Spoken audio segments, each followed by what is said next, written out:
Out of New York, the state attorney general there, Letitia James, announced a $250 million civil lawsuit against former President Donald Trump, 3 of his children, and his family business.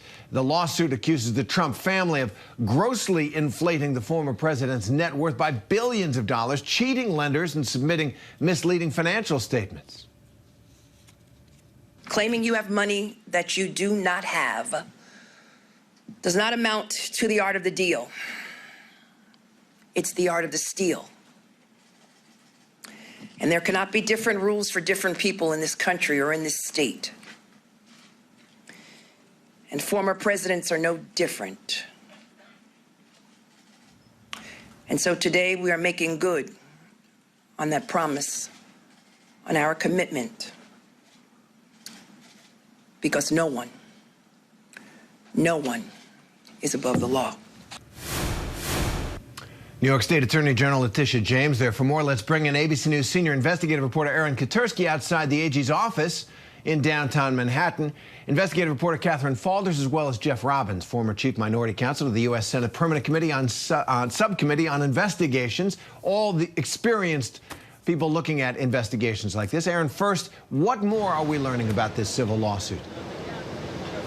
This is a civil lawsuit, as you say, so there are no criminal charges associated with it, Terry, but it really has to sting former President Trump because it goes to the very heart of why he ran for president in the first place, on the back of his purported business acumen. And here the Attorney General in New York, Letitia James, after a 3-year investigation, said his business for the last 20 years has been a fraud based on fraudulent and misleading financial statements for nearly every major property in his real estate portfolio, from golf courses to apartment buildings. And the values of those things were so grossly overstated, James said, that it improperly inflated Trump's net worth by billions of dollars and deceived banks into giving him loans on more favorable terms than he otherwise deserved.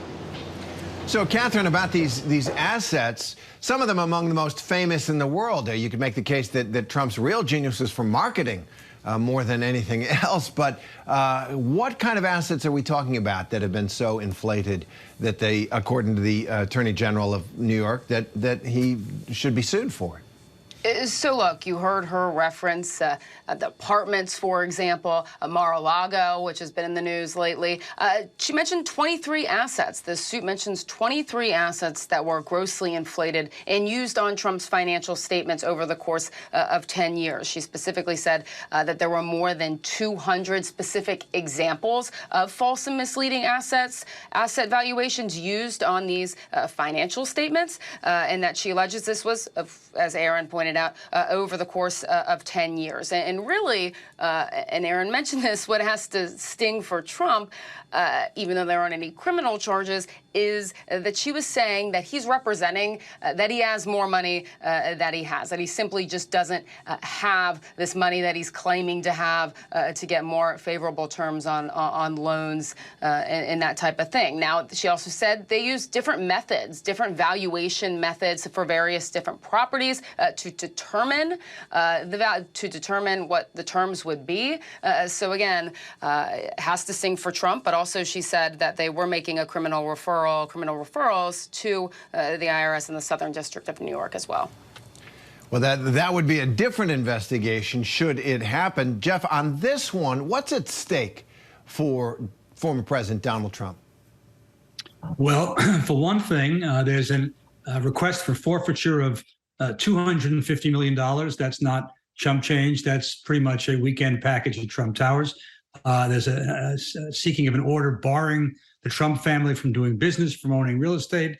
And as has been pointed out, there has being right now, a criminal referral, because what this 200-plus page complaint is a compendium of allegations of mail fraud, tax fraud, wire fraud, insurance fraud, bank fraud, the very stuff that may be criminal violations under the federal criminal code. And that means that the Trump family, those with whom they work, all of them, including, of course, the former president, may be exposed to direct criminal liability in the case of the former president of yet one more kind. So the consequences are potentially very severe.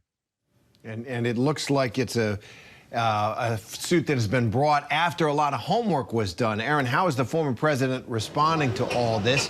The investigation, which found all of these allegations, and what are the next steps that are going to happen?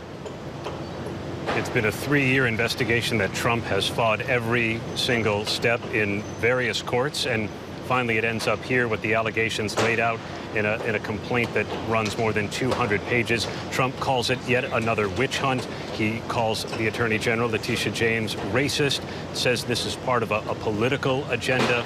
But as outlined, there are very real potential consequences here and referrals to criminal prosecutors, although the standard, Terry, under New York law is a lot less burdensome for Letitia James on the civil side.